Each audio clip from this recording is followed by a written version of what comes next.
Unmarried girls గాని, marriage అయిన baby చిన్నగుందని గాని వస్తూ ఉన్నారనమాట. అది లైఫ్‌లో మళ్ళీ మళ్ళీ అలవాటు చేసుకోవడం అనేది మంచిది కాదు. లైఫ్ టైమ్‌లో ఓన్లీ వన్స్ యాక్సిడెంటల్‌గా అయింది తప్పట్లేదు అన్నప్పుడు మాత్రమే. పిల్లలు అన్‌మ్యారీడ్ గర్ల్స్ ఏంటని వేసుకుంటారు, మళ్ళీ ఎళ్తారు, మళ్ళీ టాబ్లెట్ కావాలని వస్తారు. అలా 2, 3 టైమ్స్ అలా అలవాటు చేసుకుంటే ఫ్యూచర్‌లో గర్భసంచి ప్రాబ్లమ్స్, హార్మోన్ ప్రాబ్లమ్స్, గర్భసంచి తీయాల్సిన పరిస్థితి కూడా వచ్చే అవకాశాలున్నాయి. ఒక్కొక్కసారి ఎక్టోపిక్ ఉంటే గనక రప్చర్ అయిపోయి ప్రాణాలు పోయే ఛాన్సెస్ కూడా ఉన్నాయి. సో, అన్‌వాంటెడ్ ప్రెగ్నెన్సీస్‌కి వాడే ఎంటీపీ టాబ్లెట్ ఓన్లీ లైఫ్ టైమ్‌లో తప్పదన్నప్పుడు ఒక్కసారి మాత్రమే వాడండి.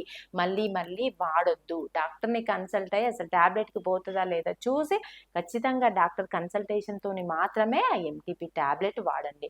అంతేగాని ఫార్మసీలో తెచ్చుకోవడం, ఏసుకోవడం అనేది అలవాటు చేసుకోవద్దు. దానివల్ల మీ లైఫే, మీ ఫ్యూచరే చాలా డేంజర్‌లో పడే ఛాన్సెస్ ఉన్నాయి. సో, తెలివిగా డాక్టర్‌ని కన్సల్ట్ అయ్యి మాత్రమే మీ డిసిజన్ తీసుకోండి. Thank you.